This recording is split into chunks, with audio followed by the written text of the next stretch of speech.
Pastikan ketersediaan suku cadang atau spare part itu mudah atau banyak atau melimpah dan tempat servisnya ada gitu.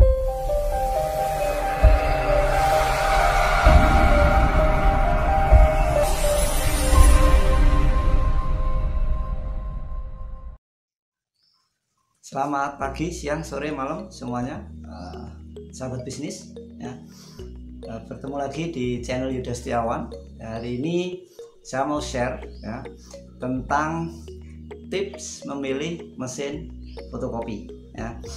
Karena menurut pengalaman saya ya, kalau saya salah memilih mesin fotokopi ya, saya itu dulu jadi pernah punya pengalaman waktu awal buka di tahun 2017 ya. Saya buka usaha fotokopi.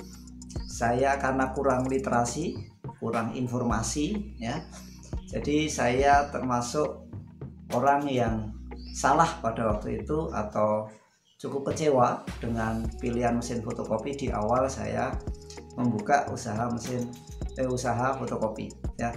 Nah, jadi hari ini saya mau sharing buat teman-teman supaya kejadian 5 tahun yang lalu tidak terjadi kepada teman-teman ya. Jadi saya akan bagikan tips bagaimana kita bisa memilih mesin fotokopi.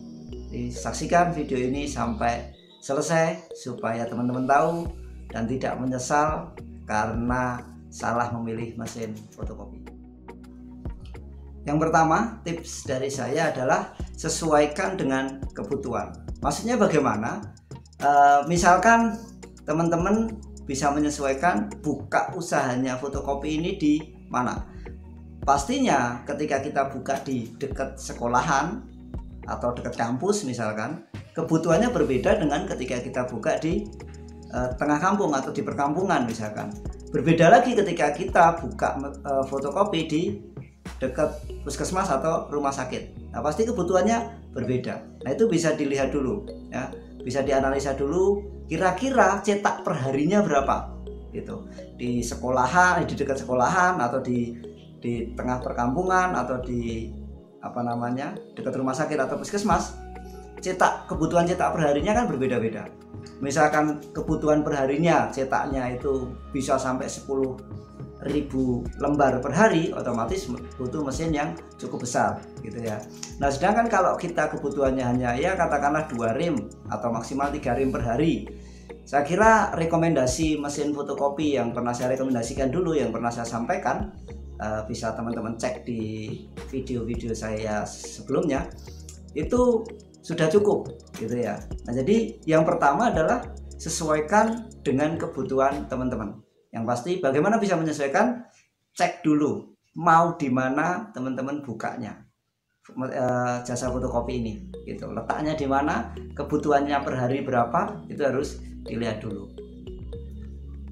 Lalu yang kedua ini kita harus lihat dulu spesifikasi mesin fotokopinya. Jangan sampai kita asal beli nggak tahu spesifikasinya sehingga kita menyesal gitu. Nah, jadi kita harus tahu dulu ini spesifikasi mesinnya hitam putih atau berwarna. Kan ada mesin fotokopi yang berwarna, jadi laser warna itu ada. Nah, jadi harus tahu dulu ini fotokopinya berwarna atau hitam putih. Lalu kecepatan mencetaknya ya, kecepatan mencetaknya berapa ppm per menit ya, misalkan apakah 40 per menit, 40 lembar per menit atau 50 lembar per menit atau berapa gitu. Jadi bisa dilihat dulu spesifikasinya di sana sehingga kita ketika memilih mesin fotokopi itu ya, itu sesuai dengan kebutuhan yang tips pertama gitu ya. Jadi yang kedua, spesifikasinya kita harus tahu dulu. Lalu ukuran kertas dari mesin fotokopi itu apakah hanya maksimal A4 misalkan, atau apakah bisa untuk F4. Nah, kalau bisa untuk F4, apakah harus lewat ADF ataukah bisa lewat layar kaca bawah. Nah, itu harus dilihat juga gitu. Jangan sampai kebutuhan kita F4-nya misalkan buku panjang gitu ya, F4-nya harus lewat bawah, tetapi kita salah beli. Yang F4 memang bisa tetapi harus lewat ADF. Akhirnya apa? Kita nggak bisa fotokopi yang mesin untuk yang cetakan model buku ukuran F4 gitu. Nah, jadi teman-teman bisa lihat ukuran kertasnya, dipastikan dulu A4 atau bisa F4 untuk layar bawah, layar kaca bawah itu, atau F4-nya ADF begitu, atau bahkan mungkin bisa juga yang mesin fotokopi besar yang maksimal nyetaknya adalah ukuran A3. Nah, itu bisa dicari tahu dulu ya, cari tahu dulu. Lalu selanjutnya adalah lihat juga resolusinya. Pastinya semakin bagus, semakin tinggi resolusinya, semakin bagus hasil cetaknya gitu. Nah, jadi itu yang kedua, lihat spesifikasi mesinnya terlebih dahulu ya. Baca literasi ya, literatur di misalkan di internet atau di YouTube juga bisa dicek mesin ini resolusinya berapa, kecepatan cetaknya berapa, mesin ini fotokopinya berwarna atau hitam putih gitu. Lalu ukuran kertas maksimalnya A4, F4 atau A3 itu bisa kita cari tahu dulu di internet gitu, atau bisa juga datang langsung ke tokonya, misalkan tanya ini mesin ini spesifikasinya seperti apa, bisa tanya dulu secara detail supaya tidak salah beli atau tidak menyesal ketika kita sudah membeli. Lalu yang ketiga adalah pastikan ketersediaan suku cadang atau spare part itu mudah atau banyak atau melimpah, dan tempat servisnya ada gitu. Karena jangan sampai barangnya murah kita beli tetapi ternyata spare partnya mahal atau bahkan sulit dicari gitu ya. Nah, itu yang agak kerepotan nanti ketika kita membeli mesin tersebut. Jadi pastikan kalau bisa memang harganya murah gitu ya, spare part melimpah, tetapi tempat servisnya juga ada dan harga spare partnya juga ikut murah. Nah, itu kalau bisa kita kan carinya begitu ya untuk usaha ya. Nah, tetapi kalaupun tidak ada yang seperti itu, ya kita harus bisa memilih gitu ya. Biasanya kalau misalkan ada mesin fotokopi yang agak mahal rata-rata gitu ya, spare partnya memang melimpah dan cukup murah begitu biasanya. Nah, tetapi untuk mesin-mesin yang biasanya harganya cukup murah gitu ya, biasanya spare partnya yang mahal gitu. Nah, itu kita harus memilih sesuai dengan kebutuhan kita. Kita harus timbang-timbang betul supaya tidak salah di dalam memilih gitu. Dan pastikan tempat servisnya dekat dengan daerah kita dan terjangkau gitu. Artinya terjangkau ya kita bisa ke sana dan kita bisa mudah servis di sana, mudah komunikasi dengan mungkin tukang servisnya atau counter di situ gitu. Jadi pastikan bahwa ketersediaan suku cadang itu melimpah dan kalau bisa murah gitu ya, dan spare partnya tempat servisnya itu juga ada gitu. Itu yang ketiga. Lalu yang keempat adalah pilih distributor yang kredibel. Yang kredibel artinya dapat dipercaya gitu ya. Nah, jangan sampai kan biasanya ada tuh distributor yang sewa tempat gitu ya di daerah kita, misalkan satu kali dia sewa tempat ruko, ketika kita beli di sana ternyata setahun dia sudah nggak ada di situ gitu, dan kita kesulitan ketika ada kendala-kendala, kita kesulitan untuk menghubungi distributor tersebut gitu. Jadi cari distributor yang memang sudah kredibel, yang sudah baik track recordnya, sehingga kalau ada apa-apa dia cukup bertanggung jawab. Misalkan kan biasanya kalau kita beli itu kan ada garansi gitu ya, garansinya entah biasanya gini, ada garansi mesin gitu ya, maksudnya garansi mesin, garansi servis, maksudnya garansi servis. Lalu yang kedua misalkan ada garansi spare partnya juga, bagian spare part mana yang digaransikan misalkan. Jadi itu kita bisa minta pertanggungjawaban kepada distributor kalau misalkan kita masih dalam masa garansi gitu. Nah, jadi pastikan pilih distributor yang benar-benar kredibel, yang bertanggung jawab, yang nggak hilang-hilangan gitu ya.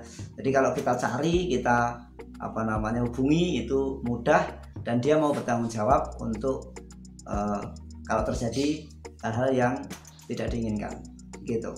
Itu yang keempat. Lalu yang kelima perjelas dulu garansinya. Tadi saya juga singgung di poin 4 tadi, perjelas garansinya. Ini garansi mesinnya ini berapa tahun, itu harus jelas dulu gitu ya.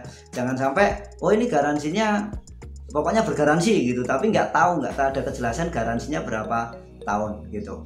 Nah, syarat dan ketentuan di dalam garansi itu. Jadi jangan sampai kita melakukan kesalahan ternyata kita kehilangan masa garansinya karena kesalahan kita. Itu satu contoh.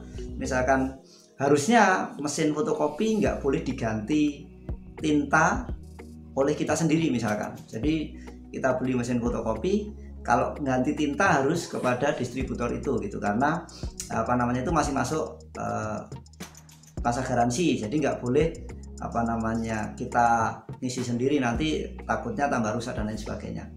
Nah, ketika kita nanti memasukkan tinta sendiri ke tabung tunernya itu, ternyata ketahuan atau tintanya kok berbeda gitu ya, karena biasanya tinta yang dari distributor mungkin yang orinya itu lebih mahal dibandingkan yang universal misalkan, atau yang kualitasnya di bawahnya.